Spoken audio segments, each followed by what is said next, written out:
तो आखिर शिप के प्राइस से भी 3 गुना ज्यादा नुकसान कैसे हो गया। आप बस वीडियो के लास्ट तक हमारे साथ बने रहिए। तो चलिए वीडियो को शुरू करते हैं। दोस्तों, कोस्टा कॉनकॉर्डिया को बनाने में करीब 2 साल का समय लग गया था।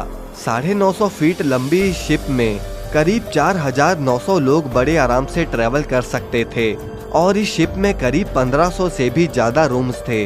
दोस्तों, कोस्टा कॉनकॉर्डिया की लग्जरी का अंदाजा आप कुछ ऐसे लगा सकते हो कि ये शिप टाइटैनिक की लग्जरी से भी एक लेवल आगे थी। इस शिप में 5 रेस्टोरेंट्स, 13 लॉन्जेस और बार्स, 40 थिएटर्स और इसके अलावा 4 स्विमिंग पूल भी शामिल थे। दोस्तों, इस लग्जरी शिप का टिकट प्राइस 1 लाख से 1.5 लाख तक होता था। अब दोस्तों आइए जानते हैं कि ये शिप आखिर डूबा कैसे। दरअसल ये शिप अचानक से समुंदर के कोस्ट में मौजूद पत्थर से टकरा गया। अब टकराने के बाद शिप के लेफ्ट साइड में 53 मीटर लंबा छेद हो जाता है और समुंदर का पानी बहुत ही तेजी से शिप के अंदर जाना शुरू हो जाता है। अब इसी वजह से शिप की इलेक्ट्रिसिटी भी चली जाती है। और आपको बता दें कि इस एक्सीडेंट के बारे में 1 घंटे से ज्यादा समय तक तो अथॉरिटीज को बताया भी नहीं जाता। आपको बता दें कि कोस्टा कॉनकॉर्डिया कोलिजन के सिर्फ आधे घंटे बाद ही अपने राइट साइड से आधी डूब चुकी थी।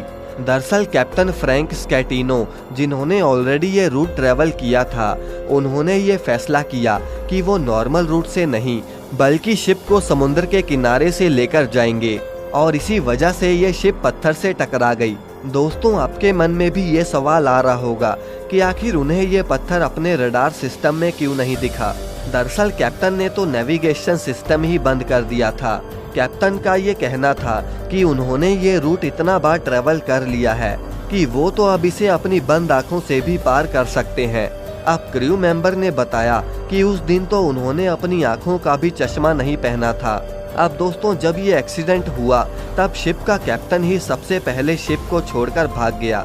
दोस्तों, कैप्टन ना होने की वजह से क्रू मेंबर्स को लोगों को बाहर निकालने के ऑर्डर्स बहुत लेट मिले, लेकिन उन्होंने लाइफ बोट्स को पहले ही बाहर निकालना शुरू कर दिया था। लाइफ बोट के साथ साथ नेवी और एयरफोर्स के हेलीकॉप्टर्स का भी इस्तेमाल किया गया। दोस्तों, जहां शिप को अबेंडन करने के ऑर्डर के आधे घंटे बाद ही शिप को खाली कर देना चाहिए, वहीं इस केस में इस काम के लिए करीब 6 घंटे लग गए।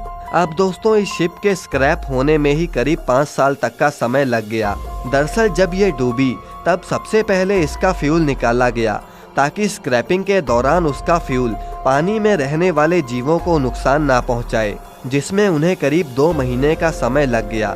अब दोस्तों, इसे वापस से पानी के ऊपर किसी न किसी तरह फ्लोट करवाया गया और आखिर सन 2014 में इसे स्क्रैप यार्ड तक ले जाया गया।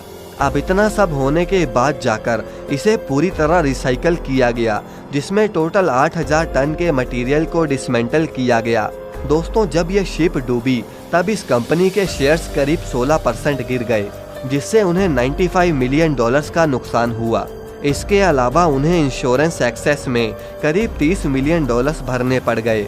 अब इस शिप में जो विक्टिम्स थे उन्हें कंपनी ने करीब 9 लाख रुपए दिए और आपको जानकर ये हैरानी होगी कि इस पूरे डिजास्टर का कॉस्ट कंपनी को $2 बिलियन पड़ गया, जितने में आप दुनिया का सबसे महंगा घर एंटीलिया भी बड़े आराम से बना सकते हो और ये कॉस्ट शिप को बनाने की कॉस्ट से भी 3 गुना ज्यादा थी। दोस्तों, इस इंसिडेंस के बाद कैप्टन के साथ 5 और लोगों को गिल्टी करार दिया गया और इस केस में कप्तान को 16 साल की सजा सुनाई गई। दोस्तों, 2011 से लेकर 2020 तक करीब 876 शिपिंग लॉसेस हुए हैं। आशा करता हूँ कि आपको कोस्टा कॉनकॉर्डिया की